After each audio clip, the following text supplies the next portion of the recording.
Estimados alumnos, ¿qué tal? ¿Cómo están? Muy buenas tardes. Bienvenidos a una nueva clase del curso de literatura. Como ustedes pueden apreciar en sus respectivos monitores, el día de hoy vamos a culminar lo concerniente a la literatura española, ya que hablaremos acerca de la narrativa barroca y acerca de la literatura desarrollada en el siglo XIX. Así culminaremos esta parte dedicada, reitero, a la literatura española, para posteriormente ya introducirnos en lo que significa el desarrollo de la literatura hispanoamericana. Vamos a hablar acerca del modernismo, que es una importante propuesta literaria, y finalmente hablaremos de la poesía hispanoamericana contemporánea. Shanay, gracias por el saludo. Ariana, Maciel, Stephanie, bienvenidas pues a esta clase de la semana número 4. Bien, entonces voy a ampliar el contenido de la presente clase. Miren ustedes lo que vamos a trabajar el día de hoy. Permítanme un momento. Por favor, gracias. Miren, en cuanto a lo que significa la narrativa barroca, vamos aquí a destacar la labor desarrollada por Miguel de Cervantes Saavedra, el autor de una novela muy importante dentro de lo que corresponde a la literatura universal. Me refiero a el ingenioso hidalgo Don Quijote de la Mancha. Seguramente ustedes conocen algo de la historia. En cuanto a la literatura española del siglo XIX, hablaremos acerca del romanticismo, importante propuesta literaria que comporta una serie de características que ya conocemos. Uno de sus exponentes es Gustavo Adolfo Bécquer. Hablaremos de la producción literaria de este escritor, constituida fundamentalmente por rimas y leyendas. En cuanto a lo que significa el desarrollo de la literatura hispanoamericana, vamos a tener en cuenta la definición de modernismo. Hablaremos también acerca del contexto del desarrollo del modernismo y las implicancias de los diversos cambios que experimentará nuestro continente. Luego de ello, vamos a tener en cuenta las características del modernismo y finalmente hablaremos de Rubén Darío y de su obra más significativa, cuyo título es Azul. Luego hablaremos de la poesía hispanoamericana contemporánea. Vamos a tener en cuenta en qué consiste esta poesía hispanoamericana contemporánea, siendo uno de los poetas más destacados el chileno Pablo Neruda. Neruda es el autor de una obra muy importante que seguramente ustedes han tenido la oportunidad de leer. Me refiero al poemario titulado 20 poemas de amor y una canción desesperada. Todo esto es lo que trabajaremos a continuación. Así que, de inmediato, apreciemos esta línea de tiempo y en ella vamos a ver el desarrollo de la literatura española, lo que hemos trabajado en forma resumida y lo que abordaremos en la presente clase. Recordarán ustedes que en la clase pasada hablamos acerca de la literatura española de la Edad Media, siendo el poema de Mío Cid la obra representativa, ¿no? Nosotros hablamos acerca de las hazañas y las victorias militares de Ruy Díaz de Vivar, cómo él perdió su honra y cómo procuró recuperarla, ¿no? Entonces, hemos hablado acerca de esa literatura española medieval y luego procedimos a hablar acerca del siglo de oro, una etapa de gran esplendor, esplendor cultural fundamentalmente, constituida por dos momentos sucesivos, el Renacimiento y el Barroco. Recordemos que el Renacimiento se desarrolló durante el siglo XVI y el Barroco durante el siglo XVII. En lo que respecta al Renacimiento, nosotros manifestamos cómo esas ideas renacentistas surgidas en Italia arribarán a territorio español, lo que permitió el desarrollo de una suerte de propuesta de orden filosófico denominada humanismo, y esto permitió a su vez incentivar el antropocentrismo, que reemplazó a ese teocentrismo medieval. Y así vamos a ver cómo esas ideas se consolidan en España, más aún respaldadas por el poderío político y económico de ese momento. Hablamos de los tópicos renacentistas, entre ellos el amor, el carpe diem, el beatus sile, entre otros. Hablamos también acerca de la narrativa renacentista, expresada a través de la novela picaresca, ¿no? Hablamos de este tipo de novela, de la presencia del pícaro, y bueno, de que este tipo de novela se asumía como un documento sociológico que registraba fundamentalmente el modo de vida de determinadas clases sociales. Luego, hablamos acerca del barroco. El barroco es el segundo momento del siglo de oro. Mencionamos sus características, hablamos del teatro del siglo de oro, teatro que se caracterizó por desarrollar dos tendencias, el teatro popular y el teatro cortesano. Y como máximo exponente de este último apareció en este caso, Pedro Calderón de la Barca, ¿no? Pedro Calderón de la Barca es el autor de La vida es sueño. La vida es sueño desarrolló la historia de Segismundo. Eso lo abordamos en la última clase. Pero luego de el desarrollo del teatro barroco, hablaremos hoy en esta clase acerca de la narrativa barroca, siendo Miguel de Cervantes Saavedra su máximo exponente, el autor de El ingenioso hidalgo Don Quijote de la Mancha. Luego de la decadencia del siglo de oro, en España se pone de manifiesto el desarrollo del neoclasicismo durante el siglo XVIII. En realidad, superficialmente hablaremos del neoclasicismo porque nuestro interés se centrará en el romanticismo que se desarrolló en el siglo XIX, siendo Gustavo Adolfo Bécquer uno de sus máximos exponentes. De eso trataremos a continuación. Narrativa barroca, El ingenioso hidalgo Don Quijote de la Mancha. Debemos señalar entonces que como máximo exponente de esa narrativa barroca aparece el escritor Miguel de Cervantes Saavedra, escritor quien nació en Alcalá de Henares en el año 1547. A lo largo de su vida, Cervantes se dedicó a realizar diversas actividades, destacando en el ámbito literario y convirtiéndose en un gran representante no solamente de la literatura española, sino también de la literatura universal. Pero Cervantes también fue soldado. Estuvo presente en la batalla de Lepanto, en donde lamentablemente disparos de arcabuz lo dejaron prácticamente con el brazo izquierdo inutilizado. Por ese motivo es que Cervantes será conocido con el apelativo de el Manco de Lepanto. Pero lamentablemente, pues Cervantes murió en 1616 sin que su propuesta literaria haya tenido la valoración que ameritaba. Y es que Cervantes, hay que reconocer esto también, trabajó los tres géneros literarios. Cervantes destacó en poesía a través de una obra titulada Viaje del Parnaso. Cervantes también cultivó la dramática. Nos ha otorgado diversas obras teatrales, entre ellas su tragedia titulada El cerco de Numancia, y también destaca su comedia Pedro de Urdemalas, y algunos entremeses como La guarda cuidadosa y El retablo de las maravillas.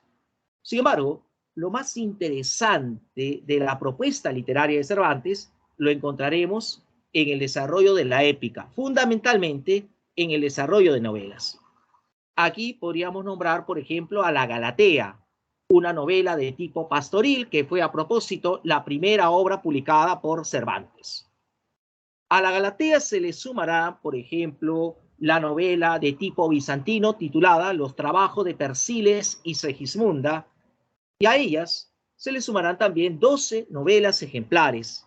Y dentro de estas 12 novelas ejemplares aparecerán títulos como El licenciado Vidriera, El coloquio de los perros, La ilustre fregona, Rinconete y Cortadillo, La fuerza de la sangre, etc. Pero todos esos títulos novelísticos que acabo de mencionar no se van a comparar con la trascendencia que alcanzó esta importante obra. Me refiero a El ingenioso hidalgo Don Quijote de la Mancha. Pregunto a manera de curiosidad, ¿ustedes han tenido la oportunidad de leer la obra?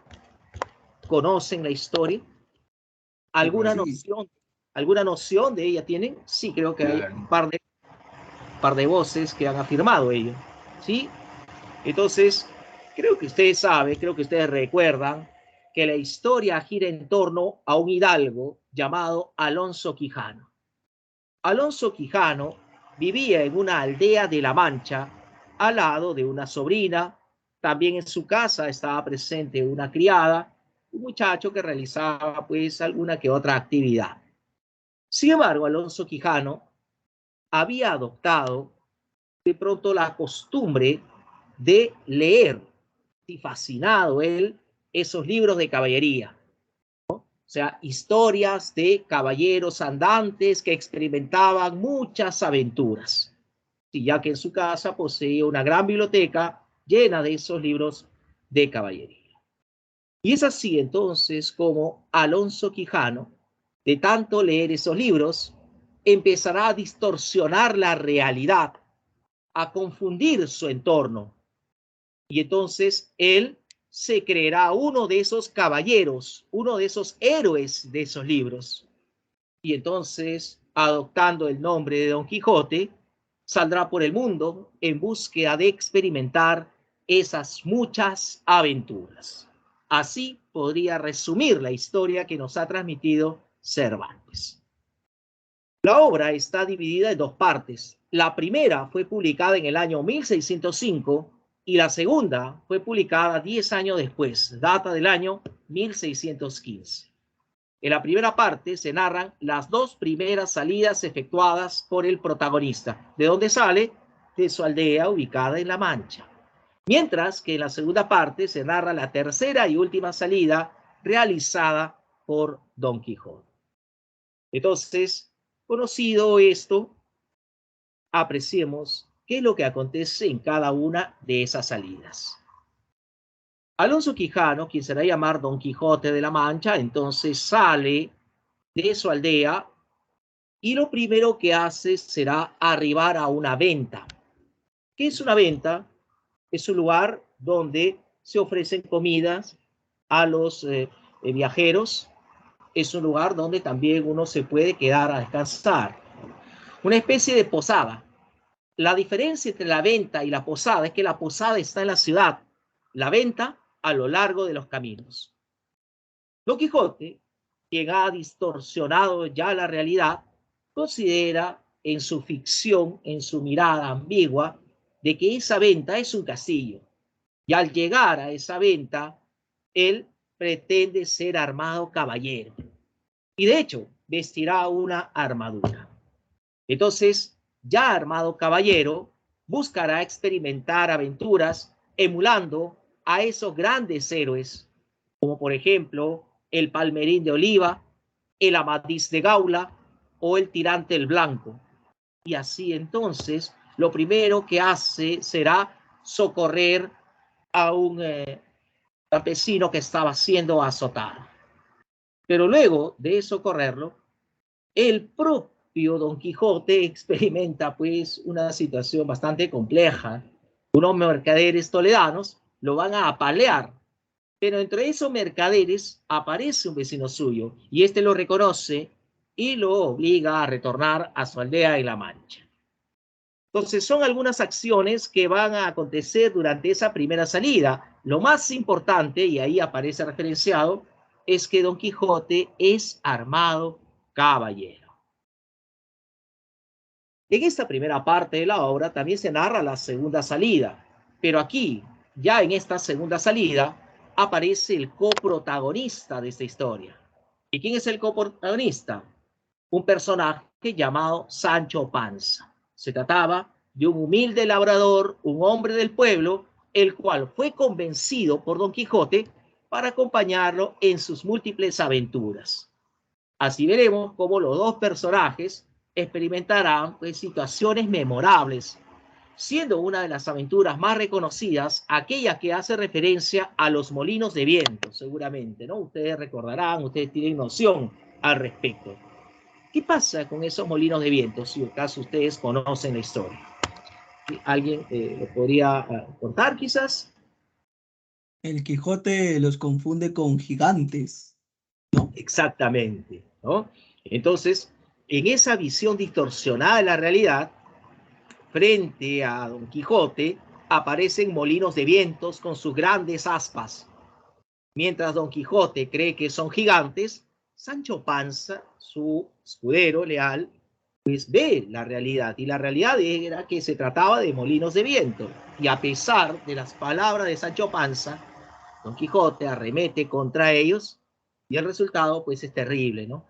Don Quijote termina muy golpeado, muy magullado, ¿no? Pero no solamente esa aventura acontece durante esta segunda salida, acontecen muchas otras, ¿no? Está el pasaje que hace referencia a la de los frailes y el vizcaíno, e incluso también de manera lúdica, Cervantes introduce la idea de la existencia de un libro llamado El ingenioso hidalgo Don Quijote de la Mancha. O sea, fíjese cómo en la historia se hace referencia a la obra dentro de la propia obra. Y según por ahí surge la idea de que el Quijote sería de autoría de un escritor árabe llamado Side Hamed Benengeli.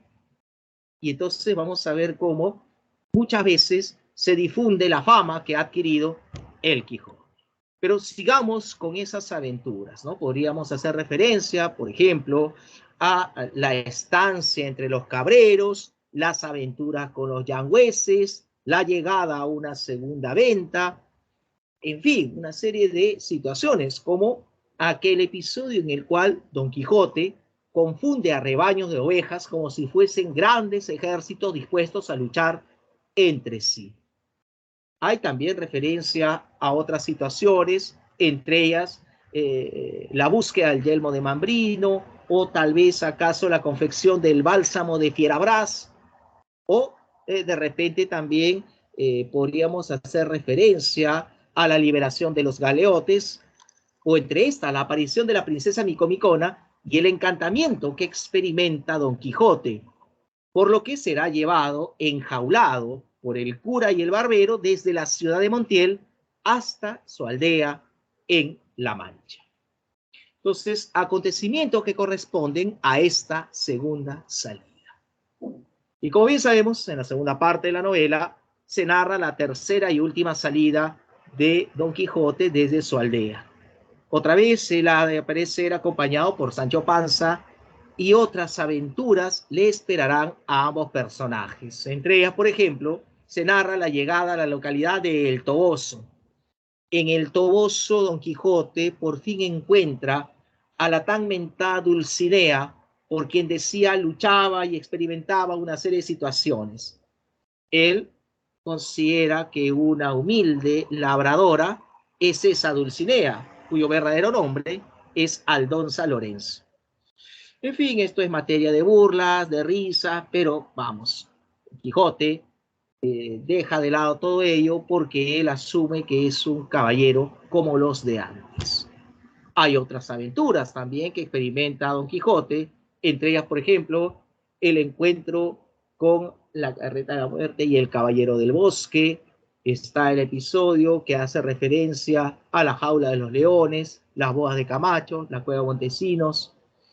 Se menciona también el gobierno de Sancho Panza en la ínsula Barataria, los consejos que recibirá por parte de Don Quijote no estaban de más, o no estaban de menos mencionarlos, habría que enfatizar ello.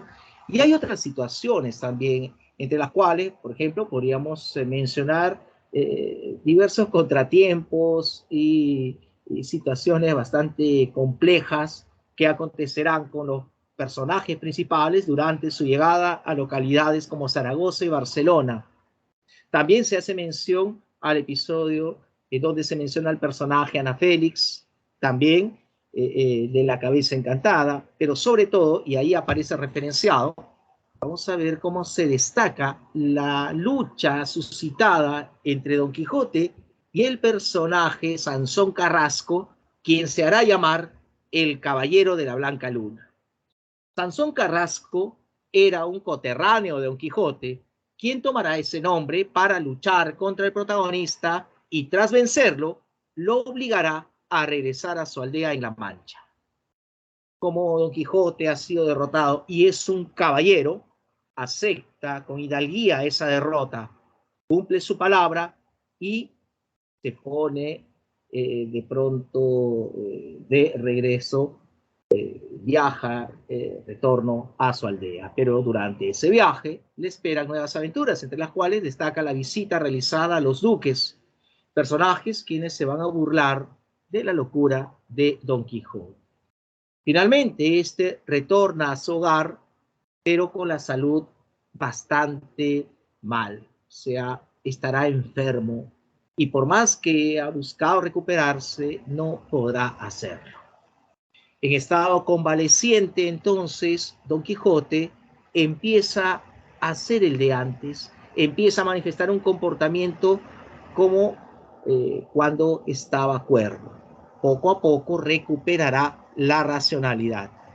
Y cuando vuelve a ser el de antes, él manifiesta su ira, su cólera contra esos libros de caballería que lo han conducido a esto.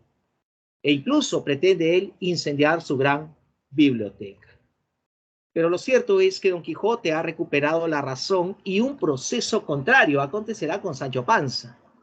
Sancho Panza, de tanto convivir con Don Quijote, ha empezado a contagiarse de la filosofía de su amo. Si su amo era soñador, era quimérico, vivía inmerso en las ilusiones, Sancho Panza, después de haber sido por mucho tiempo un hombre racional, se convertirá tan igual como su amo, un hombre soñador, un hombre fantasioso, un hombre idealista. Al final de la obra, Don Quijote elabora su testamento y finalmente deja de existir. Entonces, esta es la gran historia que nos ha transmitido Cervantes a través de el ingenioso hidalgo Don Quijote de la Mancha. Hay una serie de datos que nosotros debemos de tener en consideración respecto a la obra. En primer lugar, debemos establecer que el Quijote pertenece al género épico y en cuanto a la especie, se trata de una novela. Creo que eso nosotros ya lo conocemos. Pero hay otros detalles que debo puntualizar.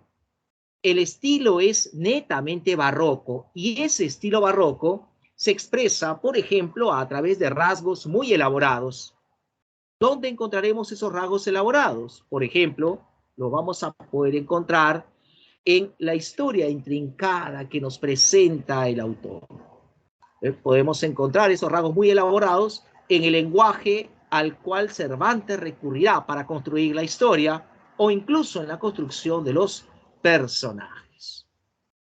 Pero el estilo barroco también estará determinado por la presencia de oposiciones o contrastes, como es propio de la estética del barroco.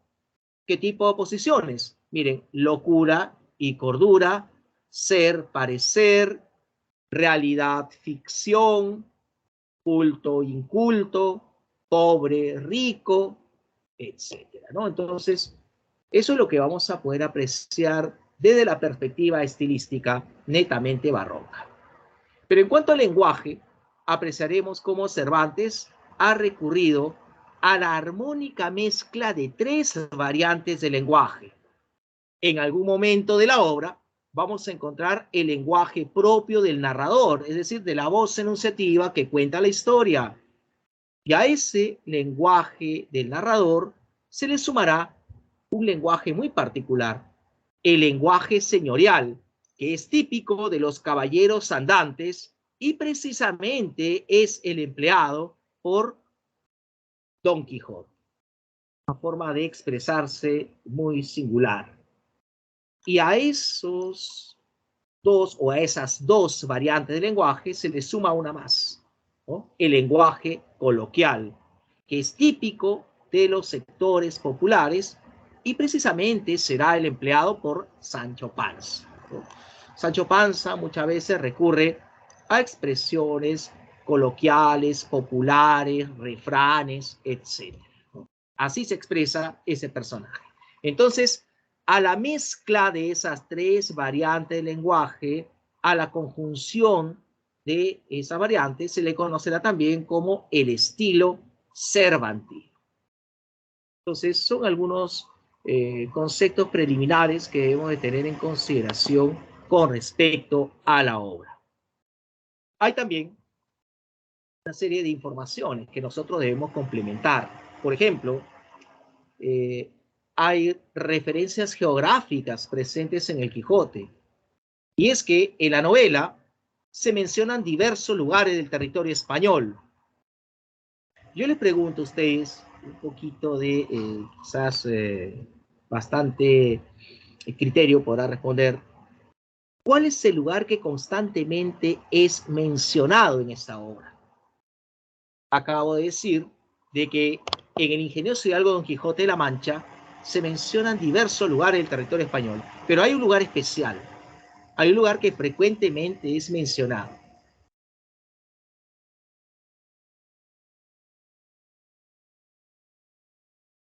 ¿Cuál sería ese lugar? Fíjense en el título. La Mancha. La Por Mancha. supuesto, es una pregunta prácticamente de Universidad César Vallejo, jóvenes. Así que, claro, La Mancha es el lugar constantemente referenciado. La Mancha, Castilla, Montiel, Puerto Lápiz, Sierra Morena, Calatayud, Zaragoza, Barcelona. Son diversos los lugares, pero obviamente nos interesa La Mancha porque de ese lugar procede el protagonista. O sea, fíjese cómo se mencionan diversos lugares de España. Hay referencias geográficas, como también hay referencias de orden sociocultural, ya que la novela menciona a la España renacentista, es decir, el ambiente recreado nos remite a la España del siglo XVI. Si bien es cierto, está escrita en el siglo XVII, el ambiente recreado pertenece a la España del siglo XVI. También nosotros debemos de considerar dentro de la obra la presencia de personajes pertenecientes a diversos estratos sociales. Hay una amplia variedad de personajes. Por ahí se estima que aproximadamente 600 personajes son referenciados. Pueden ser más, pueden ser menos, pero lo cierto es que abundan esos personajes. Como les había mencionado, pertenecen a distintos estratos sociales, como es el caso de Don Quijote. Don Quijote, ¿a qué clase social pertenecería a propósito?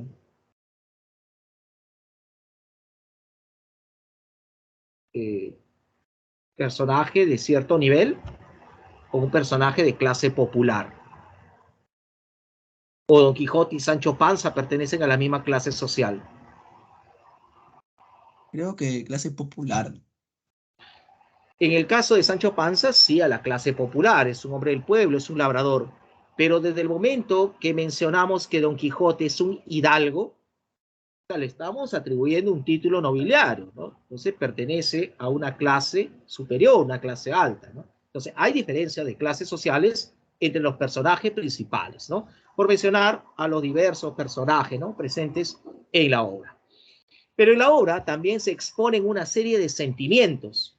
Sentimientos como, por ejemplo, el amor. Pensemos en Don Quijote y en la búsqueda de su tan amada Dulcinea. Aparecen sentimientos como el de la búsqueda de justicia, ideal de un caballero, propiamente dicho, ¿verdad? Y también, por ejemplo, podríamos mencionar a otros sentimientos nobles presentes en la obra. Y vamos a ver la importancia de la exposición de esos sentimientos, ¿no?, porque ello permitirá, pues, motivar el proceder del protagonista. Entonces son detalles importantes que debemos de considerar en la obra. Ahora, ¿cuál es el tema desarrollado en el ingenioso hidalgo Don Quijote de la Mancha? Si bien es cierto, es una obra extensa, el tema importante que engloba toda la obra es el contraste entre el idealismo y el pragmatismo. Entonces, estos aspectos que hemos referenciado en el tema, idealismo y pragmatismo, están íntimamente relacionados con los personajes principales. Entonces, cuando hablamos de idealismo, hablamos de fantasía, hablamos de ensoñación, hablamos de quimeras. ¿Qué personaje representa ese idealismo, esa ensoñación, esa fantasía? Don El Quijote. Quijote. Claro, por supuesto, Don Quijote de la Mancha. ¿Y qué personaje representa ese pragmatismo? ¿Y a qué llamaremos pragmatismo? a la filosofía de lo utilitario, a lo práctico, a lo que podría ser considerado como objetivo, como materialista, como racional incluso. ¿Qué personaje se vincula Sancho con ello? Panza. Sancho Sancho Panza. Panza. Efectivamente, ¿no? Entonces, fíjense cómo el idealismo y el pragmatismo se relacionan con los personajes principales, encontrándonos con dos tipologías opuestas y al mismo tiempo complementarias. Muy bien, pero ¿cuál fue el objetivo de la obra a propósito? ¿Qué buscó Cervantes al otorgarnos el Quijote? Sucede entonces que en la época, estoy hablando del siglo XVII, incluso siglo XVI también, ¿por qué no? Había algo de moda en el público. El público, las personas, gustaban mucho de leer libros de caballería. Entonces, como respuesta a esa actitud asumida por el público, Cervantes nos ofrece El Quijote, una parodia de esos libros de caballería. Con ello pretendía combatir la afición por la lectura de esas obras.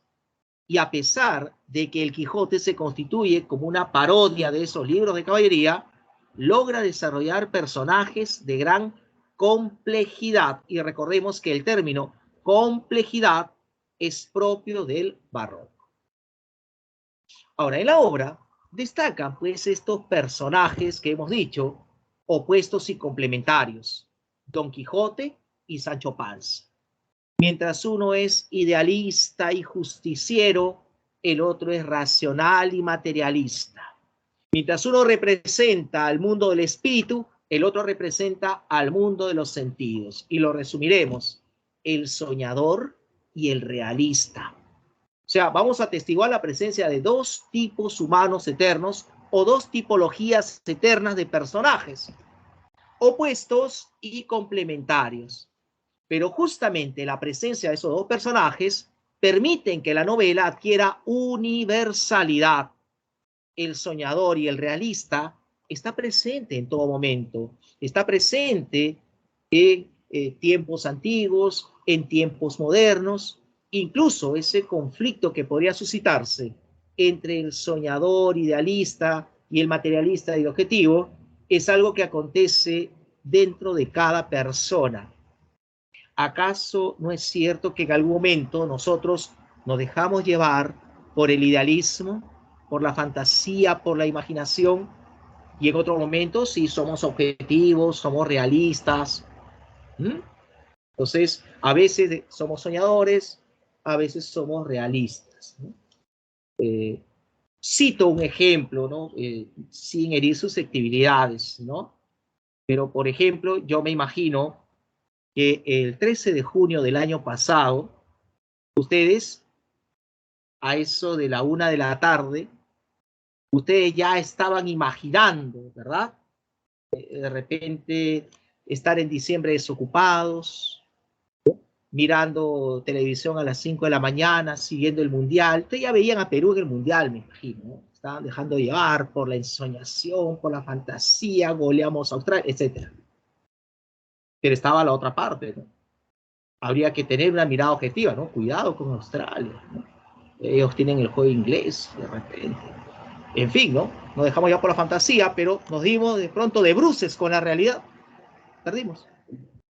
Entonces, lo ideal creo que es equiparar, ¿no? Llegar a un punto medio, ¿no? Entonces, claro, somos soñadores en algún momento, somos realistas en otro momento, ¿no? Ustedes son idealistas, ustedes, les menciono a todos ustedes que están presentes, a los 50 alumnos participantes. Ustedes tienen un ideal y por eso están aquí. ¿Cuál es ese ideal? Ingresar. Por supuesto, a priori ingresar. Después vienen ya de pronto las otras metas, ¿no? Tener una performance excelente en la universidad, ¿no? De pronto forjarse como profesionales, conseguir un buen trabajo, etc. Pero a priori, su ideal es ingresar. Ya después ustedes vean cómo se desenvuelven, cómo tienen el carnet, pagan medio pasaje, tiran piedras, que mañana, no sé. Pero lo cierto es que su ideal es ingresar. ¿No? Pero también hay que tener la otra, la percepción objetiva, ¿no? La percepción realista. De pronto le falta reforzar algunos cursos o de pronto quizás hay ciertas falencias que debe mejorar para lograr ese objetivo, etcétera, ¿no? Solamente para mencionar pues ese conflicto entre la postura idealista y la postura realista u objetiva. Muy bien. ¿Qué pasa al final de la novela? Al final de la novela nosotros hemos atestiguado que se ha producido un intercambio de psicologías. Es decir, Don Quijote, quien por mucho tiempo vivió inmerso en la fantasía, recupera la razón. Se vuelve un hombre criterioso, un hombre juicioso. ¿Y qué pasa con Sancho Panza? Sancho Panza, después de haber asumido una postura objetiva y realista, se contagia de su amo y se vuelve como él, fantasioso, quimérico, soñador. Se ha producido, reitero, un intercambio de psicologías y la crítica ha denominado a esto como la quijotización de Sancho y la sanchificación de Don Quijote. Muy bien, para terminar esta parte dedicada al Quijote, tendría que mencionarles la postura que asumió la crítica en relación a la novela. Y es que inicialmente la crítica se centró en los elementos cómicos proyectados a través de la obra. Y es que hay situaciones que definitivamente nos llamarán a la risa, ¿no? El hecho de que Don Quijote vista una armadura en una época en la cual ya no se utilizaban las armaduras. O, por ejemplo, el que Don Quijote utilice una forma de expresarse muy rara, propia de esos caballeros andantes de antaño. O fíjense cómo Don Quijote utilizaba para complementar su armadura no un yelmo. El yelmo es esta parte de arriba tipo casco y visor. ¿Pero qué utilizaba Don Quijote para complementar su armadura? Propiamente un yelmo. Si ustedes se fijan en esta imagen, lo aprecian aquí, están visualizando. ¿Ven esta imagen? Donde dice primera parte, primera salida a la derecha. ¿Lo ven? He retrocedido a las diapositivas. ¿Ven? ¿Ven la imagen de una especie de sombrero, entre comillas? Es un sombrero, en realidad es una especie de hendidura a manera de media luna. ¿Lo están visualizando? Sí, profesor. Entonces, Don Quijote pensaba que eso era el yelmo que complementaba su armadura, y no era así. Lo que tiene en la cabeza Don Quijote es una bacía de barbero. ¿Qué es una bacía de barbero? Una vasija que utiliza el barbero para depositar las barbas que van cayendo cuando afeita, ¿no? Y esa media luna es lo que se pone en el cuello. Y entonces, fíjense cómo él en su locura utilizaba eso. Y esa despierta la risa, pues definitivamente es materia de burla. La crítica se centró entonces en esos elementos cómicos inicialmente, pero con el paso del tiempo, la crítica centró su atención ya no en esos elementos cómicos, sino en el entorno de Don Quijote, es decir, en las personas que lo rodeaban y que no entendían por qué el Quijote actuaba de esa manera. No entendían que él se desenvolvía así, motivado por esos sentimientos nobles que mencioné en algún momento, el amor, la bondad y la búsqueda de justicia. A partir entonces de ese nuevo enfoque de la crítica, puede apreciarse a través de Don Quijote la trágica lucha de un hombre el cual, impulsado por sus ideales, lamentablemente choca con una terrible realidad, haciendo inútil, infructuoso su heroísmo. Entonces, eso es lo que tenía que mencionarles en torno al ingenioso hidalgo Don Quijote de la Mancha. Dejamos de lado entonces a la narrativa barroca y a continuación hablemos acerca de la literatura española del siglo XIX. Recordemos que en el siglo XIX uno de los más destacados movimientos literarios es el romanticismo. Hablemos entonces del romanticismo español. El romanticismo español se caracterizó porque se constituyó en forma tardía. Sucede que esto se dio por cuestiones políticas. Fernando VII, rey de España en ese momento, se opuso a la difusión de las ideas liberales y aquellos que procuraron difundir estas ideas fueron exiliados de territorio español. Sin embargo, el avance del movimiento romántico era algo que no se podía evitar. Y poco antes de morir, el rey Fernando VII permitió el retorno de los exiliados. Y poco a poco ellos consolidaron el romanticismo. Por eso es que podríamos afirmar que el romanticismo español se desarrolla en forma tardía. El romanticismo, como propuesta literaria, va a imponer los sentimientos frente a lo racional y, por lo tanto, ha de manifestar su rechazo al neoclasicismo, propuesta literaria que se había desarrollado durante el siglo XVIII. Me explico. El neoclasicismo se manifestó en España por influencia de la literatura francesa, y es así como los escritores españoles, como Leandro Fernández de Moratín, Ignacio de Luzán, o escritores como, por ejemplo, Tomás de Iriarte, entre otros, buscaron imitar a las grandes figuras de ese neoclasicismo francés, a Molière, a Racine, a Corneille, a La Fontaine. Y entonces fueron los encargados de desarrollar esta propuesta que se caracterizó por el sentido de unidad. ¿A qué llamaremos sentido de unidad?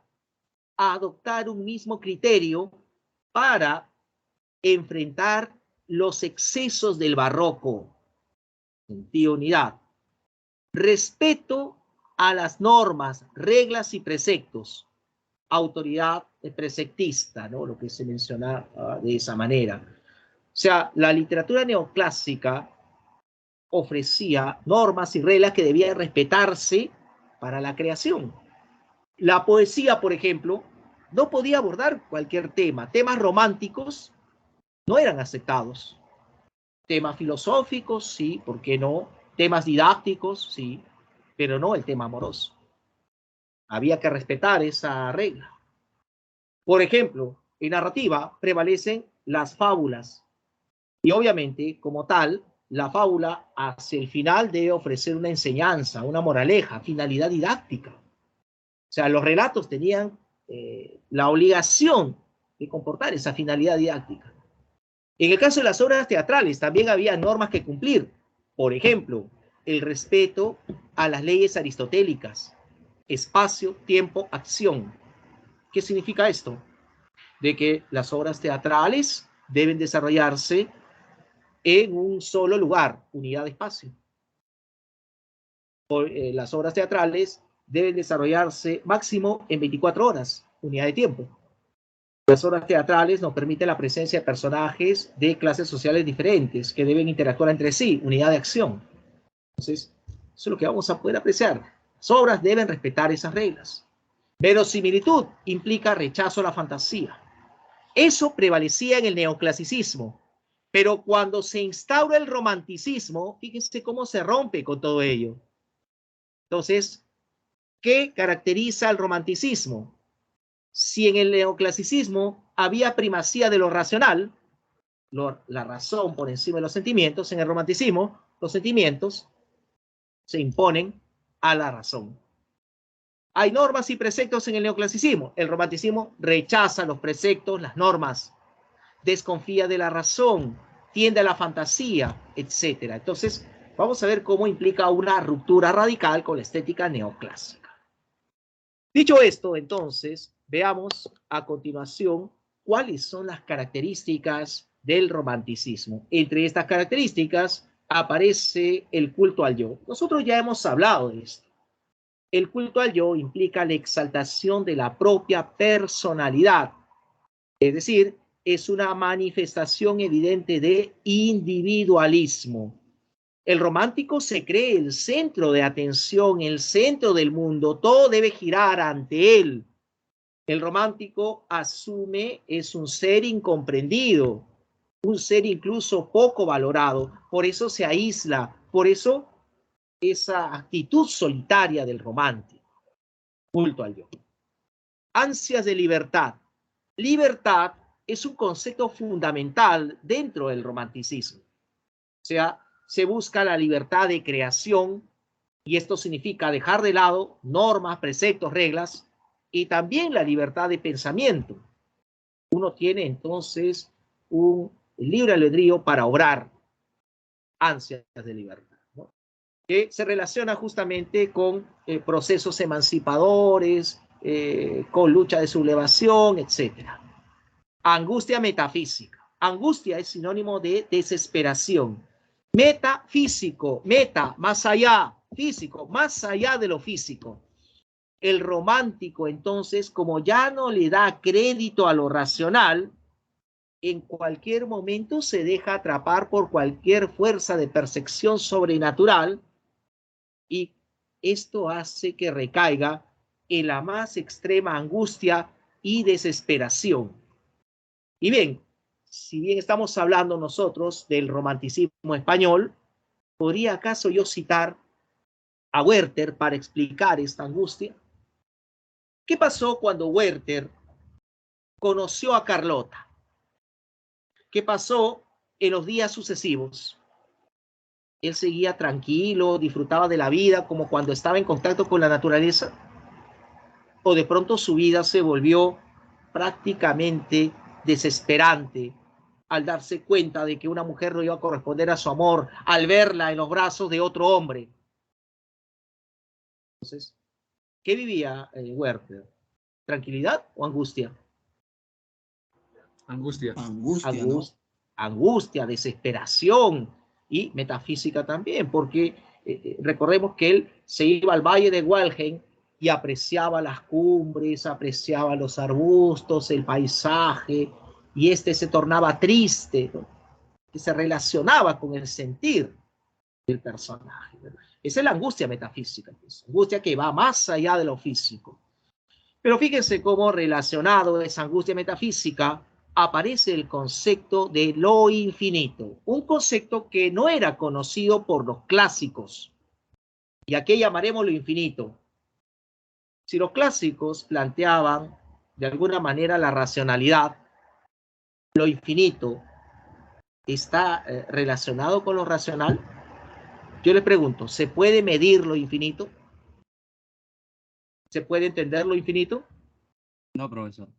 Entonces, claro, es un concepto que de pronto escapa del conocimiento de los clásicos. Es imposible nosotros entender la magnitud que comporta este concepto. Entonces, definitivamente, pues, es parte de la angustia metafísica que expresan los románticos. Ahora, en cuanto al idealismo, ¿qué podríamos mencionar en torno al idealismo? Fíjese que el romántico aspira a ideales, a sueños, a quimeras, a fantasías que lo van a alejar de la realidad. O sea, en otras palabras, el romántico es un soñador. O sea, muchas veces nosotros cuando adoptamos una postura romántica nos dejamos llevar justamente por ello, ¿no? Imaginamos cosas, situaciones, en fin, ¿no? Entonces, muchas veces prevalece esto en cuanto al idealismo. Y finalmente, el romanticismo se ha de caracterizar por la valoración de lo histórico. Esto significa que se le otorga importancia a los acontecimientos del pasado, a las costumbres, a las diversas tradiciones. Son estas algunas de las importantes características del romanticismo español. Muy bien, apreciadas ya estas características, habría que mencionar quiénes son entonces los representantes de la estética romántica. ¿Quiénes son los representantes del romanticismo español? En narrativa, por ejemplo, destaca el escritor Mariano José de Larra. En lo que respecta al teatro, podríamos hablar de Ángel de Saavedra, conocido como el Duque de Rivas, y José Zorrilla, mientras que en poesía aparece la figura de José de Espronceda, y también podríamos mencionar acaso la presencia de Gustavo Adolfo Bécquer, ¿no? Y justamente nosotros hablaremos acerca de este escritor. Bien, a continuación, algo de la biografía de Gustavo Adolfo Bécquer.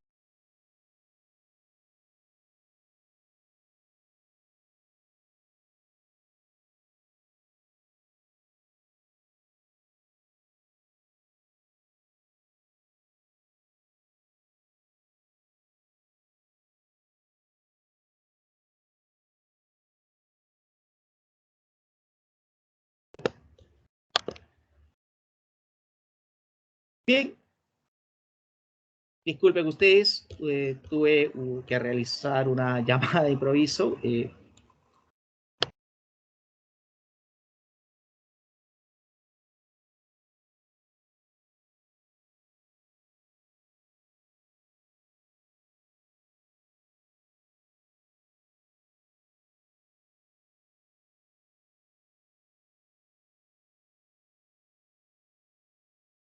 Bien, ahora sí están visualizando el material. Sí, profesor. Sí, profesor, se ve.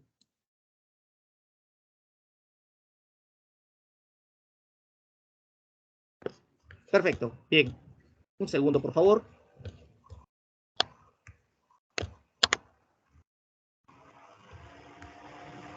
Bien, nos habíamos quedado aquí. Hablemos de uno de los representantes del romanticismo español, Gustavo Adolfo Bécquer, escritor nacido en Sevilla en el año 1836. Han de saber ustedes que su verdadero nombre fue Gustavo Adolfo Domínguez Bastida. Sin embargo, él optó por emplear el apellido Bécquer en homenaje a antepasados suyos de origen flamenco. Gustavo Adolfo Bécquer, a lo largo de su vida, experimentó una serie de situaciones bastante lamentables, ¿no? El infortunio estuvo presente en él desde muy pequeño, con el hecho de haber perdido, por ejemplo, a sus padres, el hecho de no consumar sueños trazados, o, por ejemplo, la situación económica difícil que tuvo que afrontar a lo largo de su vida, tanto durante su estancia en Sevilla como posteriormente en Madrid. Además, también debemos nosotros considerar de que Gustavo Adolfo Bécquer eh, tuvo que afrontar un matrimonio muy complicado. Él se casó con una mujer llamada Casta Esteban Navarro, pero deben saber que fue un matrimonio muy infeliz, debido a que habían constantes problemas, diferencias, discusiones, incluso infidelidades por parte de ella. Entonces, todo esto conllevó definitivamente a que el escritor asuma un comportamiento solitario, ensimismado, vivía prácticamente aislado, triste, meditabundo.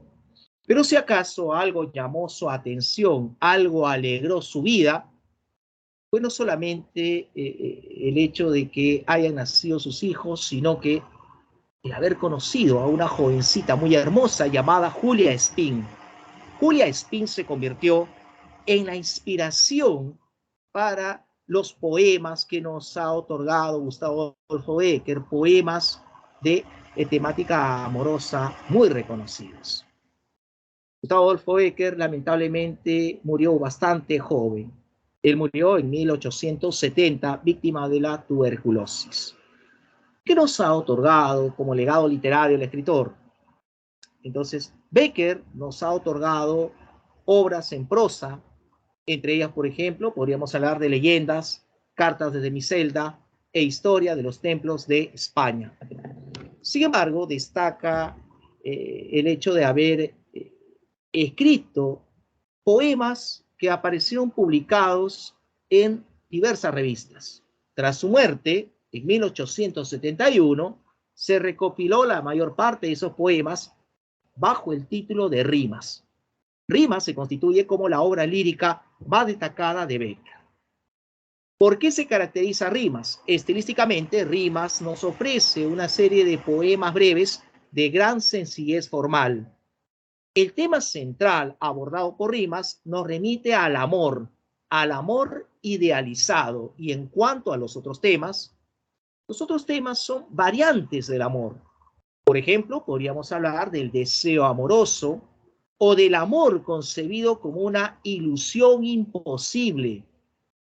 El amor platónico también aparece dentro de esta temática y, por otro lado, la aparición súbita o repentina del sentimiento amoroso. Entonces, son los temas que vamos a poder apreciar en rimas. Ahora, en esta poesía beckeriana, que aborda temas recurrentes del romanticismo, el amor, la muerte, el desengaño, etc., aparecen tres tipos de mujer, ¿no? Y por un lado, por ejemplo, podríamos encontrar la imagen de la mujer ideal. ¿Y cómo es esta mujer ideal? La mujer ideal es aquella que destaca por su hermosura, pero es una mujer que no se puede tocar. Es una mujer intangible, inaccesible, inalcanzable. Mujer ideal, ¿correcto? Pero no confundamos a la mujer ideal con la mujer poesía. La mujer poesía se constituye como origen y emblema de la lírica. Es la inspiración para el poeta. Entonces, fíjense, mujer ideal, mujer poesía. Y aparece también otro tipo de mujer, la mujer fatal, y los muchachos tienen predilección por esta última. ¿Quién es la mujer fatal? La mujer fatal es aquella que no demuestra sentimientos. La mujer fatal es aquella que es incapaz de amar, aquella que parece como si tuviera el corazón de piedra, como si fuese una estatua. Esa es la mujer fatal, que a la vez también se caracteriza por su hermosura y porque logra la confluencia de elementos distintos. El bien y el mal está presente en ella. El llanto desconsolado y la risa de pronto embarga su rostro, ¿no? Entonces, lo terrenal y lo espiritual, eso es lo que posee esta mujer fatal, ¿no? Entonces, eso es lo que vamos a poder apreciar en la poesía beckeriana. Bien, algo de la poesía de Becker lo vamos a poder apreciar a continuación. Entonces, miren estos versos de la rima número 4. Mientras la ciencia descubrir no alcance las fuentes de la vida, y en el mar o en el cielo hay un abismo que al cálculo resista, mientras la humanidad, siempre avanzando, no sepa dónde camina, mientras haya un misterio para el hombre, habrá poesía. Y entonces, de pronto Becker nos ofrece esa imagen. O, por ejemplo, a mí en lo particular me llama la atención la rima 21. ¿Qué es poesía, dices, mientras clavas en mi pupila tu pupila azul? Es poesía y tú me lo preguntas. Poesía eres tú. Entonces, vamos a ver cómo prevalece esa temática amorosa, de pronto las expresiones de emotividad y sentimentalismo, es lo que hallaremos en la propuesta de Gustavo Adolfo Becker. Muy bien, el tiempo nos está ganando, ya son más de las 13 horas, así que para terminar esta parte dedicada a Becker, hablemos de leyendas. Leyendas es el título que se le otorga a 18 relatos, relatos inspirados en el ámbito popular, relatos que hacen referencia a épocas y personajes legendarios. Vamos a ver entonces cómo en leyendas prevalece la referencia a lo sobrenatural, lo inexplicable, lo irracional. Entonces, todo esto escapa, obviamente, de la percepción racionalista. ¿Cómo es la estructura de una leyenda? Bueno, la leyenda se inicia de la siguiente manera. Como una forma de introducción, el autor informa acerca del lugar y el tiempo en el cual él ha escuchado la historia y nos detalla esos aspectos preliminares para luego plantear el desarrollo de la leyenda. El desarrollo de la leyenda se hará a través de breves capítulos. Y a manera de conclusión, apreciaremos cómo el autor brinda la opinión propia de lo narrado. Entonces, esa será la estructura de una leyenda. ¿Cuáles son los temas abordados en las leyendas? Fundamentalmente 3 temas. Lo sobrenatural, o sea, aquello que escapa de lo explicable, de lo racional, y la transgresión es otro de los temas. ¿Qué entenderemos por transgresión? Transgresión implica el no respeto a una norma, a una prohibición. Por ejemplo, ingresar a un lugar al cual no debió accederse o el cometer un sacrilegio. Y obviamente esa transgresión ameritará un castigo o sanción. El castigo siempre será impartido ya sea por Dios o por una entidad superior. Y el castigo puede ser gradual. El castigo puede ser el desengaño. El castigo puede ser la locura. El castigo puede ser la muerte. Entonces, debemos de tener en cuenta esos temas que estarán presentes en leyendas. Y en leyendas destacan algunos importantes títulos, entre ellos La Jorca de Oro, Los Ojos Verdes, El Rayo de Luna, Maese Pérez el Organista, El Monte de las Ánimas, La Promesa, El Beso, El Gnomo, La Cruz de la Calavera, etc. Entonces, veamos a continuación aspectos en torno a una de esas leyendas muy conocidas, La Jorca de Oro. Pregunto, ¿ustedes han tenido la oportunidad de leer La Jorca de Oro? ¿Conocen esta leyenda? ¿Conocen la historia desarrollada por Becker aquí? En lo personal, no, profesor. No todavía. Todavía, pero no es muy extenso, son 5 hojitas, creo, así que en cualquier momento creo que pueden leerlo. A ver, en primer lugar, establezcamos ¿qué es una jorca? Una jorca es una especie de adorno, una joya. Hay muchas concepciones, interpretaciones sobre lo que es una jorca. Algunos dicen que es una especie de anillo. Yo lo entiendo como una especie de brazalete, pero en fin. Lo cierto es que en torno a este objeto, Becker construye una historia. Y en esta historia intervienen 2 personajes, una mujer y un varón. La mujer se llama María Antúnez y el varón se llama Pedro Alonso de Orellana. Ambos viven en la ciudad de Toledo. En Toledo es que se desarrolla esta historia. Al principio de la leyenda, el narrador nos describe superficialmente algo que resalta en María. Y miren, lean lo que dice aquí. Ella era hermosa, hermosa con esa hermosura que inspira el vértigo, hermosa con esa hermosura que no se parece en nada a la que soñamos en Los Ángeles y que sin embargo es sobrenatural, hermosura diabólica que tal vez preste el demonio a algunos seres para hacerlos sus instrumentos en la tierra. María se caracteriza por su gran hermosura y Pedro es un muchacho que está muy enamorado de María. Pedro es valiente, pero también es muy creyente, muy apegado a lo religioso. Entonces, tras esa breve información en torno a los personajes, el narrador nos indica de que María se muestra muy triste, derrama sus lágrimas mientras mira cómo transcurre la corriente del río. Y Pedro se acerca donde ella y le pregunta el motivo de su llanto sin obtener respuesta. Deja pasar el tiempo y vuelve a hacerle la pregunta, María, ¿por qué lloras? Pero María no le hace caso, le da la espalda y no le responde. Cuando la muchacha se calma, se vuelve hacia Pedro, quien se había quedado esperando, y le habla y le dice, está bien, Pedro, te voy a contar, pero prométeme que no te vas a burlar de mí. Fíjate que estamos celebrando el aniversario de la ciudad de Toledo y hay muchas actividades. Una de estas consistía en estar presente en la misa ofrecida en la catedral.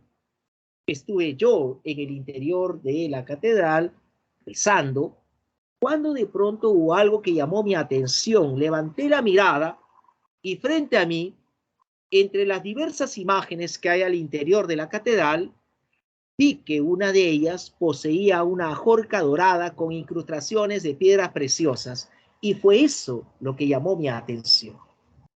Entonces quise retornar al rezo, pero no pude concentrarme porque en mis pensamientos estaba presente la ajorca. Y así pasó el tiempo de la misa y yo me retiré de la catedral junto a las otras personas y seguía pensando en la ajorca. Llegué a mi casa y seguía pensando en la ajorca. Llegó la noche y en mis pensamientos estaba presente en la ajorca. No pude dormir porque seguía pensando en dicha ajorca.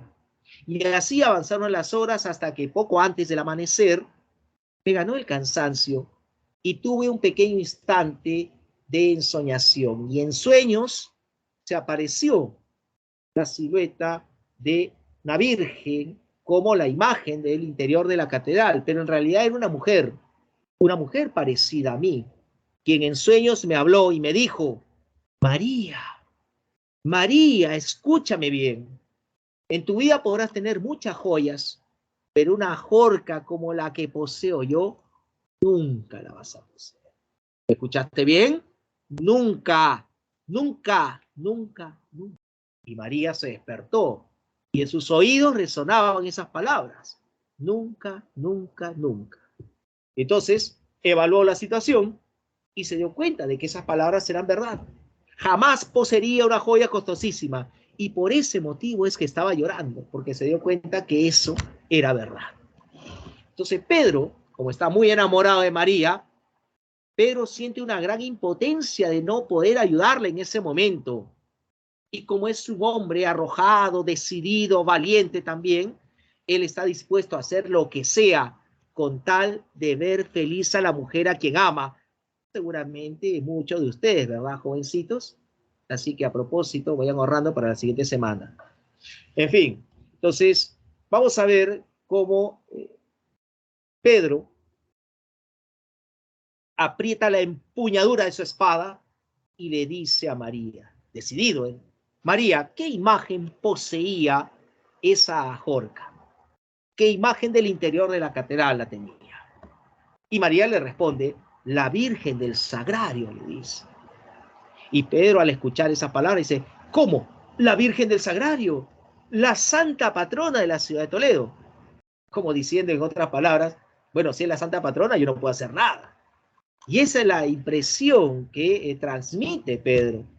Y ante ello, María se llena de indignación y nuevamente de sus ojos hermosos caen lágrimas que recorrerán sus mejillas y empieza a repetir las palabras que escucha en sueños. Nunca, nunca.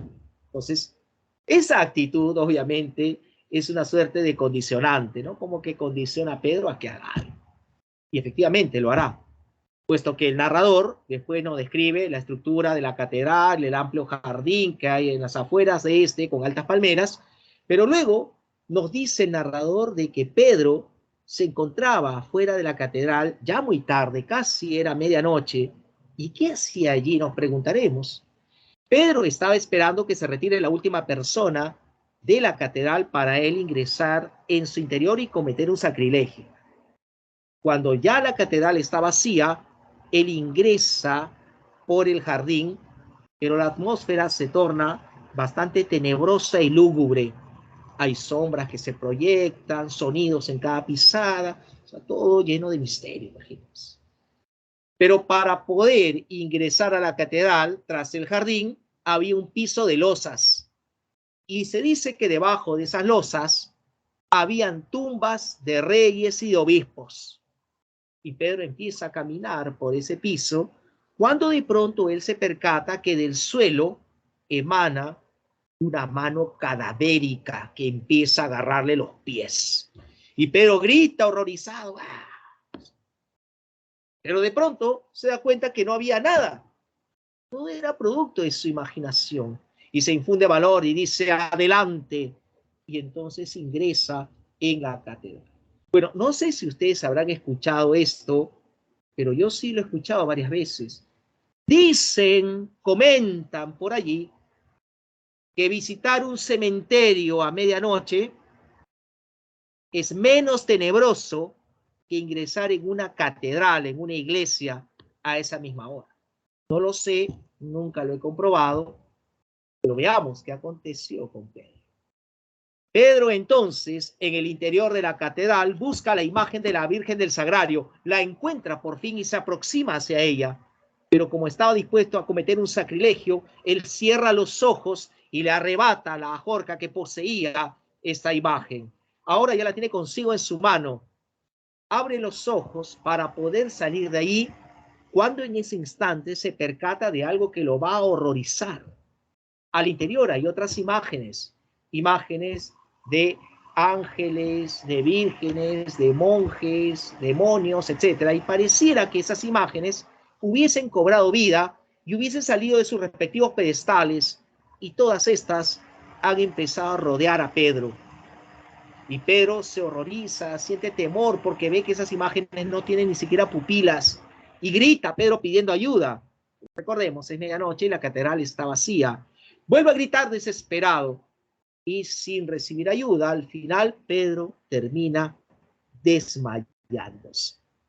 Avanzan las horas, llegan las primeras personas a la catedral con la ajorca en la mano, gritando incoherencias. ¡Es suya, suya!, gritaba. ¿Qué había pasado con Pedro al final? Como él había cometido una transgresión que merecía un castigo. ¿Y cuál fue ese castigo? No fue el desengaño, no fue la muerte, fue la locura. Pedro se volvió loco. Así termina entonces la ajorca de oro. Y en esta leyenda apreciaremos cómo Gustavo Adolfo Bécquer recoge el aporte de otros románticos. Y entre esos románticos aparece el francés Victor Hugo. Victor Hugo es el autor de una novela muy conocida. ¿Cómo se llama esa novela? Una novela que tiene como protagonista a un personaje llamado Jean Valjean, quien por robar una pieza de pan fue encarcelado por muchos años, injustamente. ¿Cómo se llama esa novela muy conocida del francés Victor Hugo?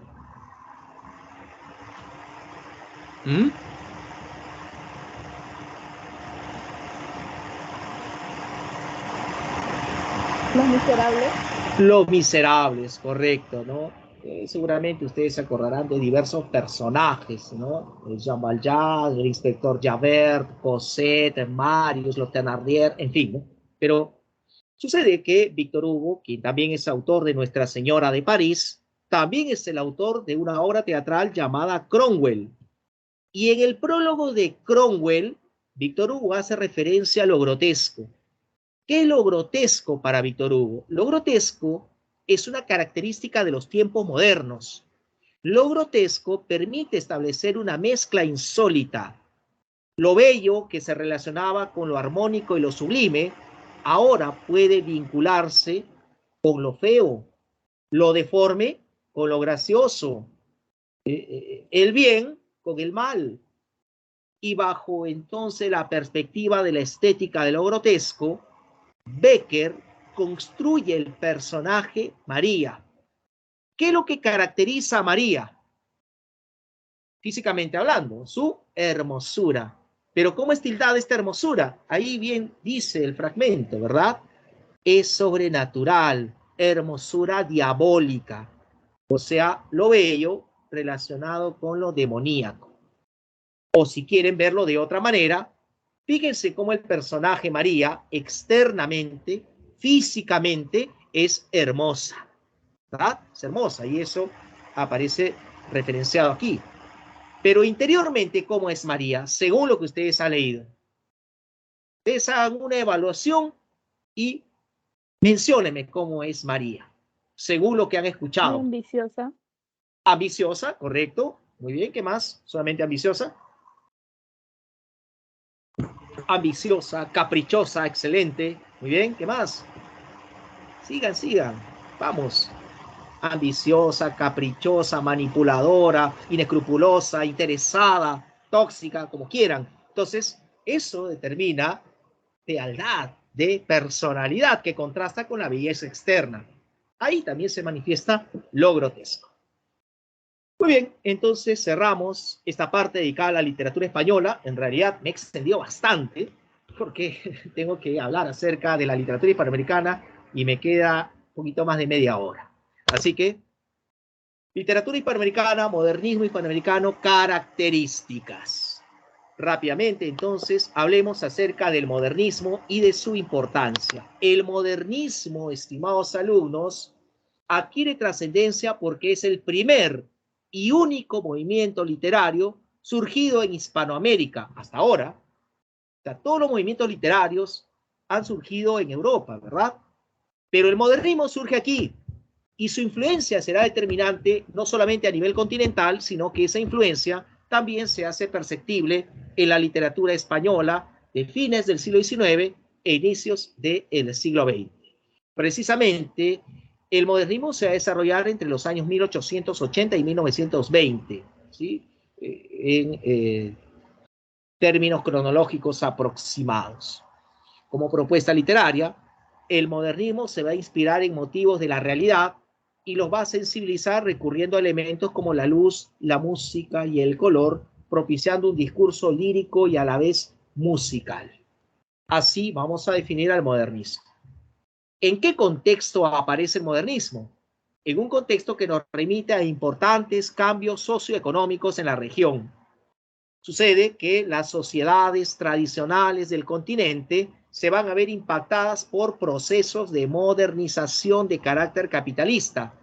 O sea, vamos a ver cómo empieza el capitalismo a manifestarse en dichas sociedades. Entonces, las estructuras sociales van a cambiar, se van a convertir en estructuras sociales capitalistas progresivamente. Resulta que estos cambios socioeconómicos van a posibilitar de que la obra de arte se transforme en mercancía y van a afectar la situación social del artista. ¿Qué pasó entonces con el artista durante el modernismo? El artista, por ejemplo, dejará de tener la protección de los mecenas de las clases dominantes. ¿Quiénes eran los mecenas? Los que costeaban los gastos de producción de una determinada obra.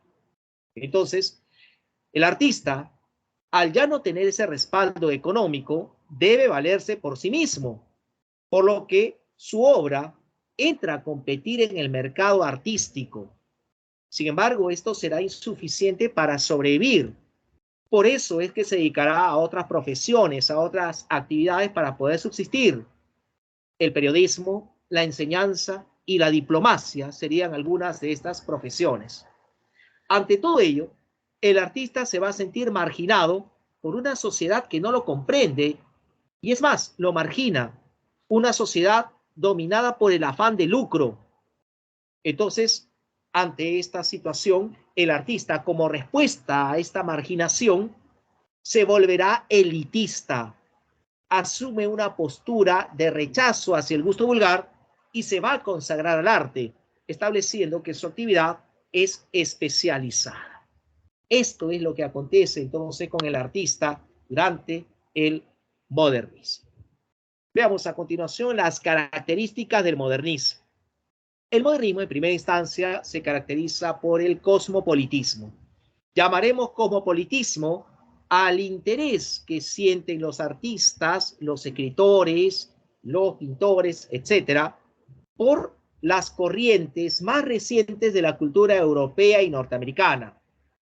Y apreciaremos entonces cómo los modelos franceses ejercerán una determinante influencia en el modernismo, sobre todo los modelos provenientes de la poesía francesa de finales del siglo XIX, como es el caso del simbolismo y el parnasianismo.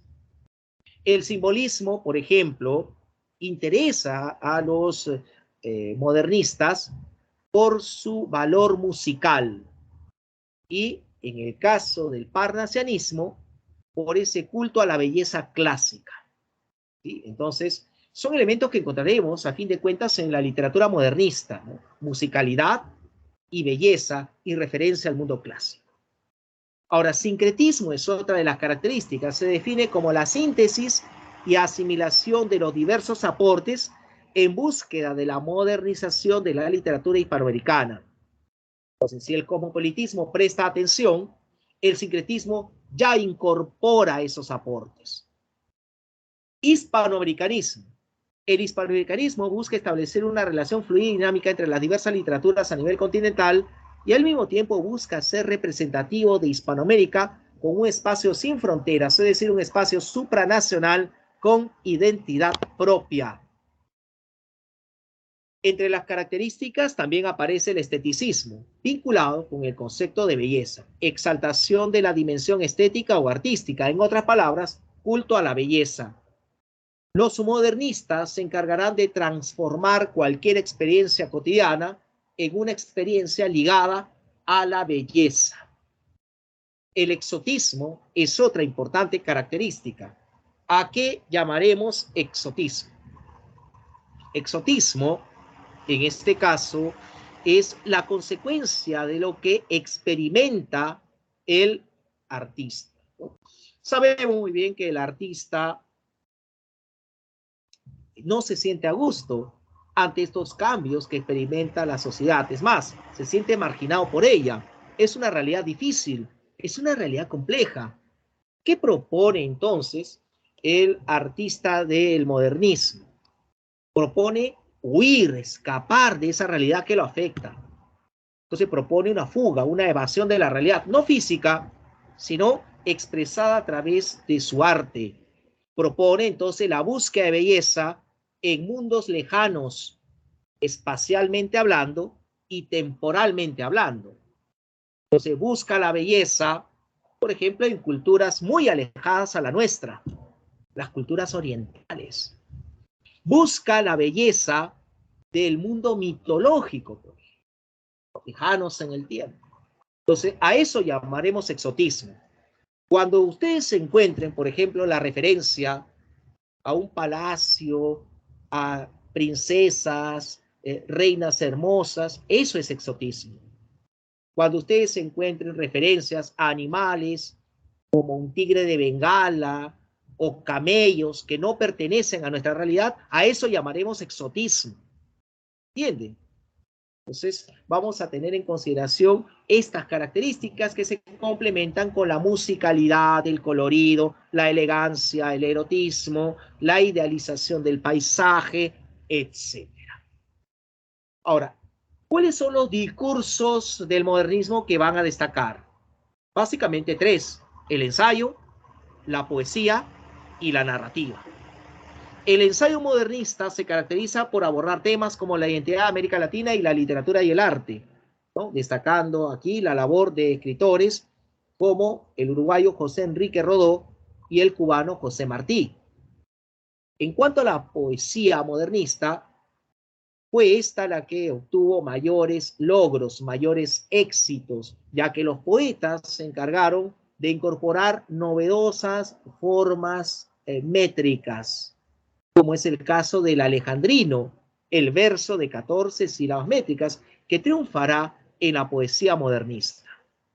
¿Quiénes son esos poetas del modernismo? Manuel Gutiérrez Nájera, Amado Nervo, Julián del Casal, Leopoldo Lugones, José Asunción Silva, Julio Herrera Reisig, y uno de los más importantes para nosotros será Rubén Darío, del cual hablaremos a continuación.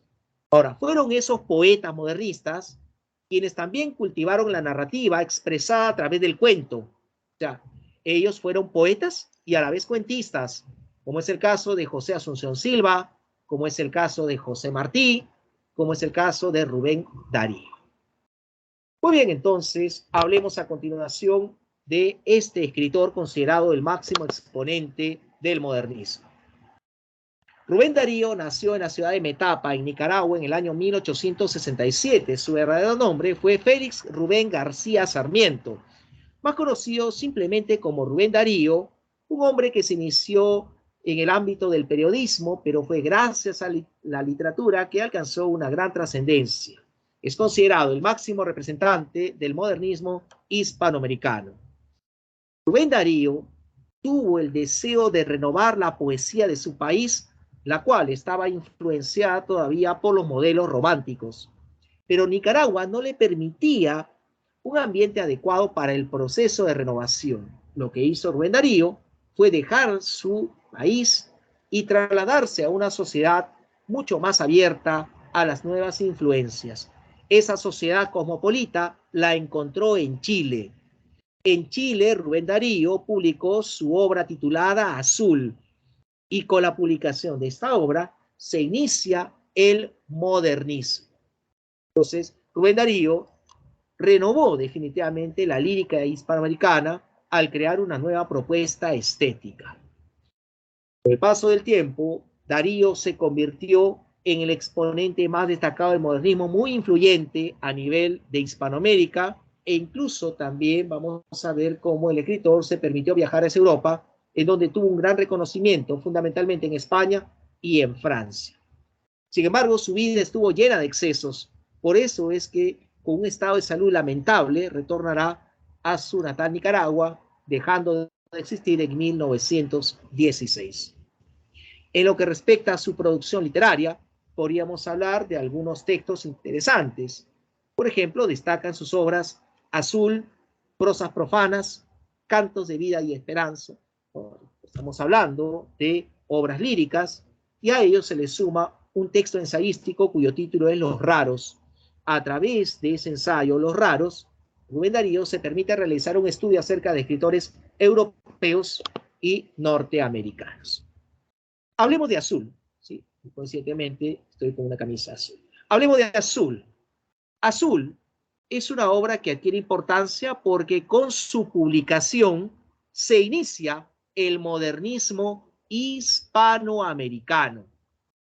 Vamos a apreciar entonces cómo en Azul se consolida la influencia de otras propuestas provenientes de la literatura francesa, como es el caso del parnasianismo y del simbolismo. En el plano estructural, Azul está constituido por un conjunto de cuentos y de poemas.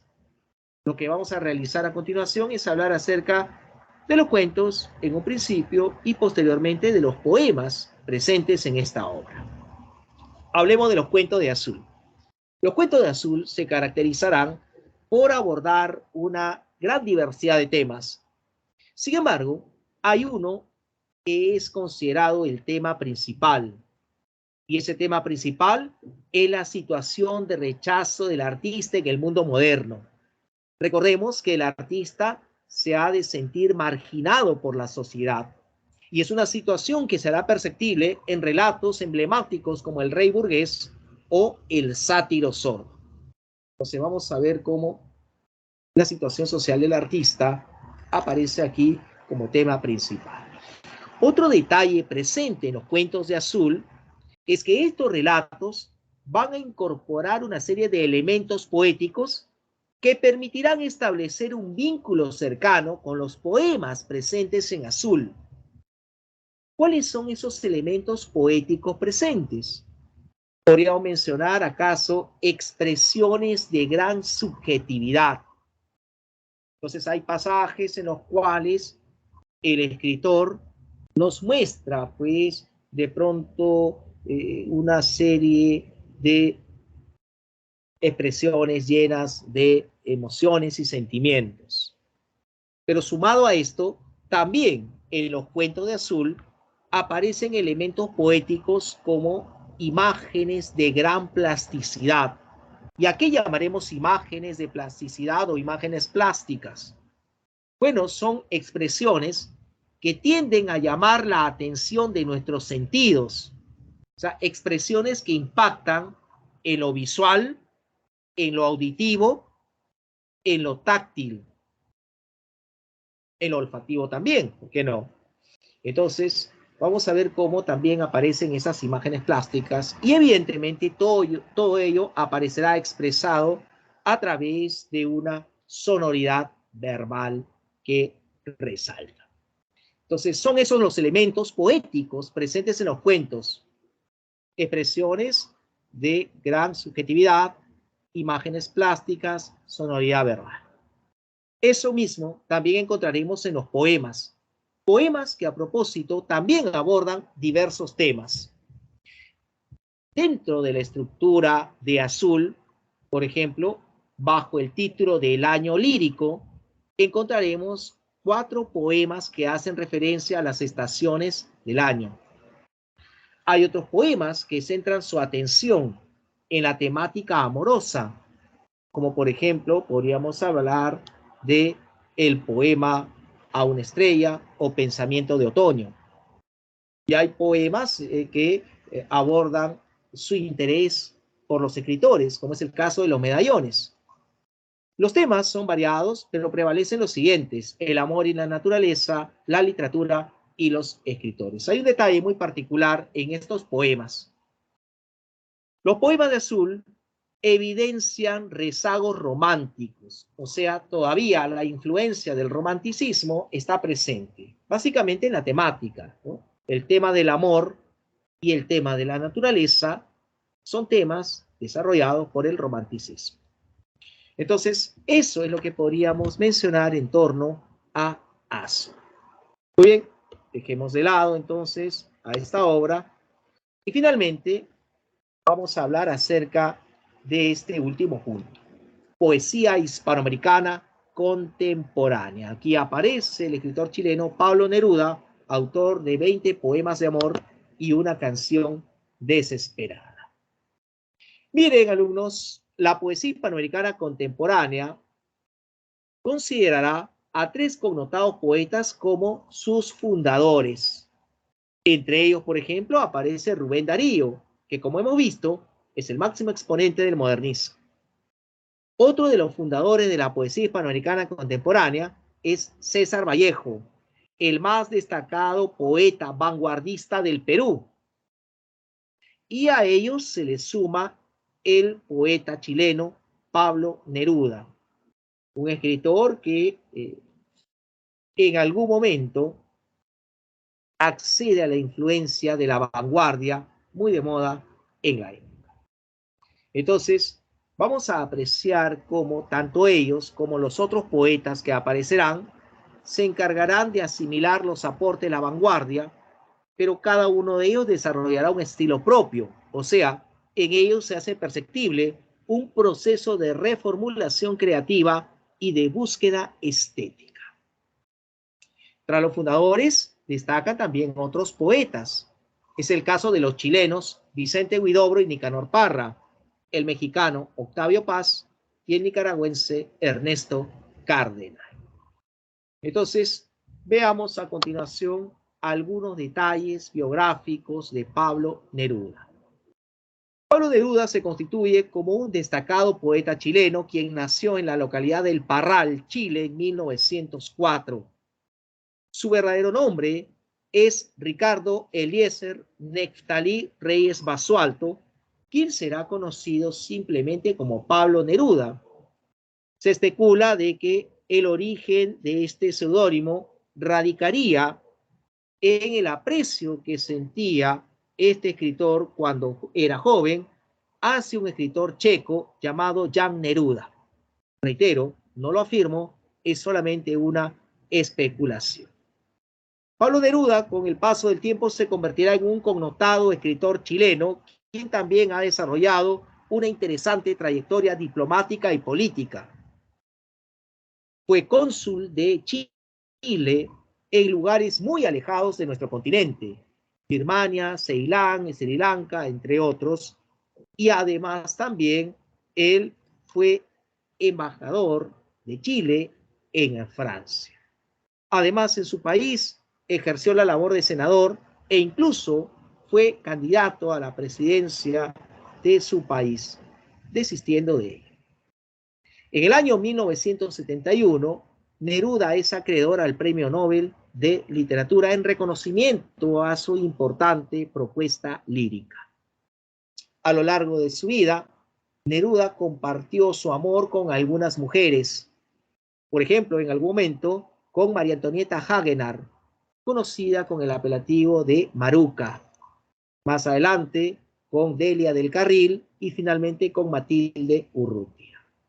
Lamentablemente, Neruda en el año 1973 deja de existir, víctima de un cáncer a la próstata. Veamos entonces lo más interesante de su legado literario.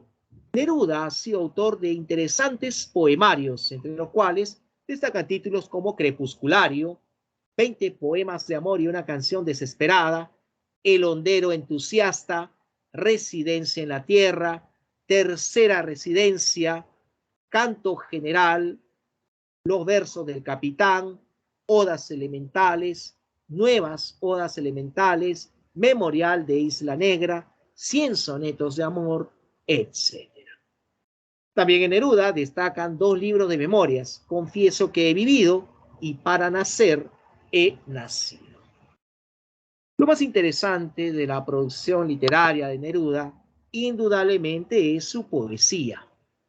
Y como su poesía ha ido experimentando en determinados momentos de ciertas influencias, para un mejor estudio de la producción poética de Neruda, se ha creído conveniente periodizar toda esa producción. En la poesía de Neruda se aprecian entonces 4 periodos: el periodo de iniciación, el periodo de la poesía residenciaria, el periodo de plenitud épica y finalmente el periodo de poeta profesional. Hablemos del periodo de iniciación.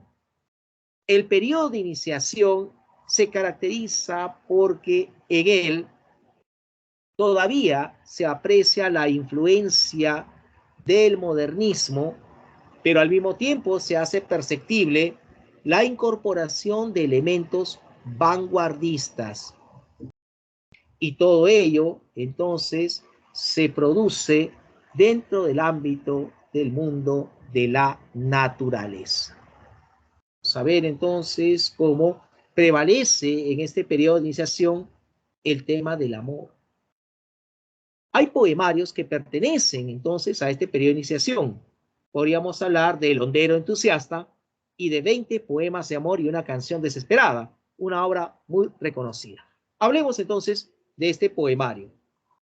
Como les había manifestado en momentos previos, este poemario pertenece al periodo de iniciación de la producción poética de Neruda y es considerado uno de los libros de temática amorosa más importantes de la poesía de habla castellana. ¿Ustedes han tenido la oportunidad de leer este poemario, estimados alumnos? ¿Han leído algo de 20 poemas de amor? ¿Han incursionado en la lectura de la poesía de Neruda? No he leído, profesor, pero sí tengo El poema conocimiento por 20, ciertas creo. partes. El poema 20, muy conocido el poema 20, ¿no? Como el poema 1 o el poema 15 también, ¿no? Entonces, claro, debería leer, ¿no? Hay una temática vinculada con lo amoroso y ya se acerca el 14, entonces no está de más, ¿no? Ambientarnos ya de pronto para la fecha. 20 poemas de amor y una canción desesperada. Si el poemario se titula de esa manera, ¿cuál es el tema principal? 20 poemas de amor. ¿Cuál es el tema principal? El amor. El amor, profesor. Obviamente, ¿no? El amor. Pero fíjense cómo el amor en este poemario estará matizado por determinadas situaciones. El amor aparece asociado a la lejanía y al fracaso de la comunicación, y todo ello estará vinculado con el mundo de la naturaleza. Ese ha de ser el tema principal de este poemario. En el poemario, el yo poético, a propósito, expresa una gran tristeza. Hay de pronto una suerte de evocación nostálgica, de remembranza triste, y por ende entonces prevalece el tono melancólico. La melancolía es otro de los temas abordados en este poemario. Muchas veces también vamos a apreciar cómo hay constantes comparaciones entre la mujer y el entorno natural. Por lo tanto, otro de los temas es la mujer como imagen de la naturaleza. Aparece también el paisaje asociado al amor Y finalmente, la plenitud en la contemplación del ser amado. Entonces, esos son temas abordados en este poema. Alguien mencionó el poema 20. Seguramente ustedes lo han leído, ¿verdad? ¿O me equivoco?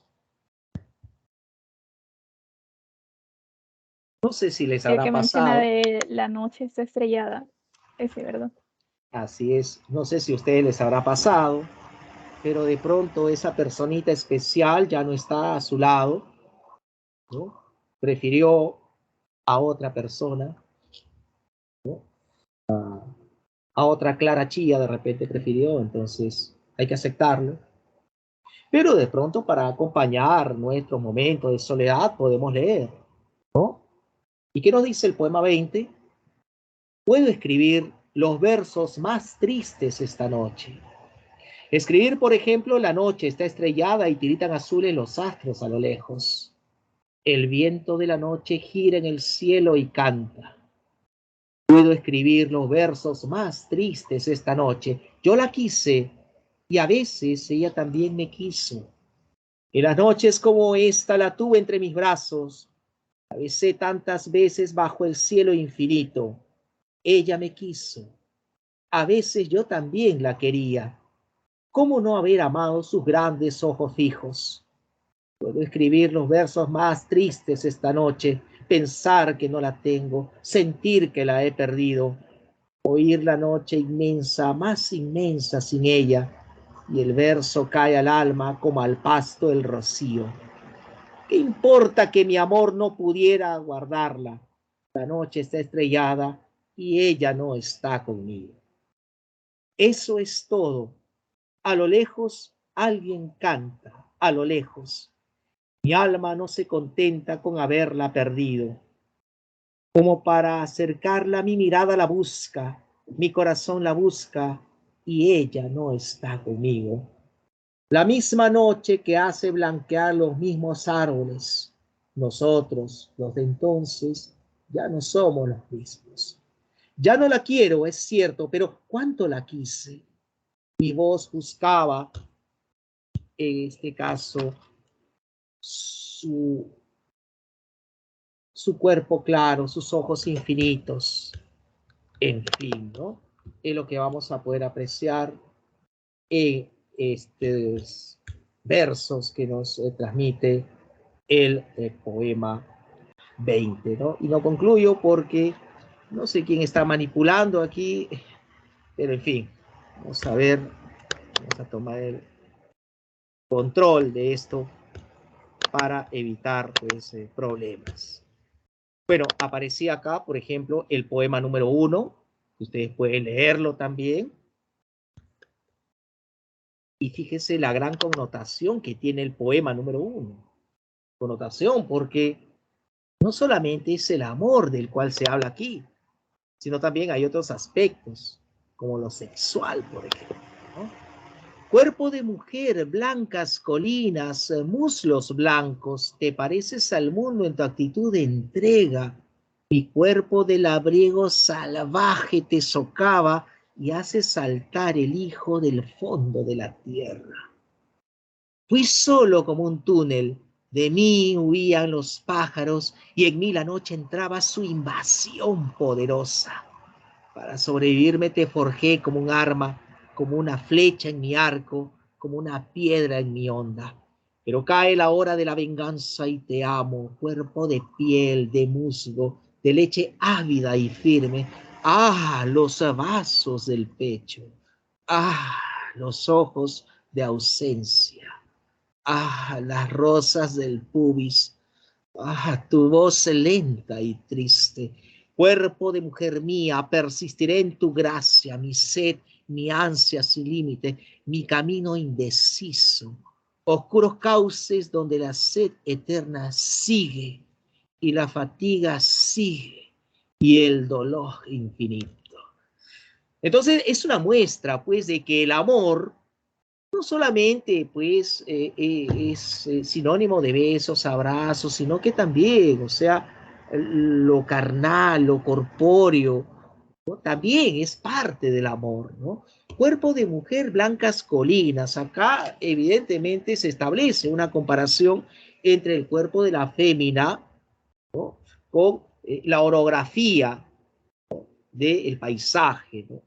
Entonces, definitivamente, pues las curvaturas de las colinas, ¿no?, asemejan al cuerpo de la mujer, ¿no? Mi cuerpo de labriego salvaje te socava. O sea, el yo poético asume que es un labriego salvaje, ¿no? Y bueno, ¿cómo trabaja la tierra el labriego? O labrador, como ustedes quieran. Para poder sembrar, tiene que hacer un orificio, tiene que excavar la tierra, ¿no? Entonces, mi cuerpo de labriego salvaje te socava, ¿no? Cual si fuese un labriego. Entonces vamos a ver cómo el yo poético, para expresar esa intimidad, pues también hace eso, y hace saltar al hijo del fondo de la tierra, ¿no? Para sobrevivirme te forjé como un arma. Un arma se lleva entre los brazos y de la misma manera, ¿no? Es una suerte de manifestación de esto, ¿no? ¿Qué más vamos a poder apreciar aquí? Los vasos del pecho. En este caso, pues, evidentemente se refiere a vasos sanguíneos que se comprimen durante ese acto vinculado con lo amoroso, ¿no? Los vasos del pecho, los ojos de ausencia, ¿no? La mirada que de pronto se extravía cuando se está experimentando el gran placer, ¿no? Las rosas del pubis, ¿no? Rosas, pubis, claro, aquí evidentemente es una suerte de metáfora de lo que está expresándose, ¿no? En fin, ¿no? Cuerpo de mujer mía, dice por acá. Oscuro cauce donde la sed eterna sigue y la fatiga sigue, ¿no? En el acto placentero y amoroso, el acto sexual, ¿no? Hay sed, hay fatiga, hay dolor, en fin. Entonces, hay mucha connotación sexual, íntima, dentro de este poema. Pero no quiero de pronto que ustedes pierdan la perspectiva en relación a esto. De repente no habían visto así el poema, pero en fin, es parte de la interpretación. Bueno, finalmente, en cuanto al estilo.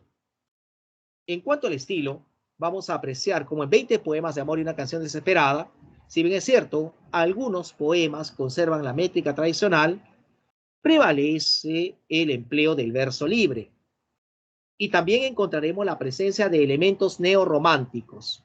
Fundamentalmente, uno de los más importantes elementos neorrománticos es la naturaleza, ya que la naturaleza equivale a la mujer, ¿no? Las comparaciones son constantes, pero la naturaleza también nos permite apreciar el estado de ánimo del yo poético. ¿Recuerdan ustedes lo que hace un momento leí?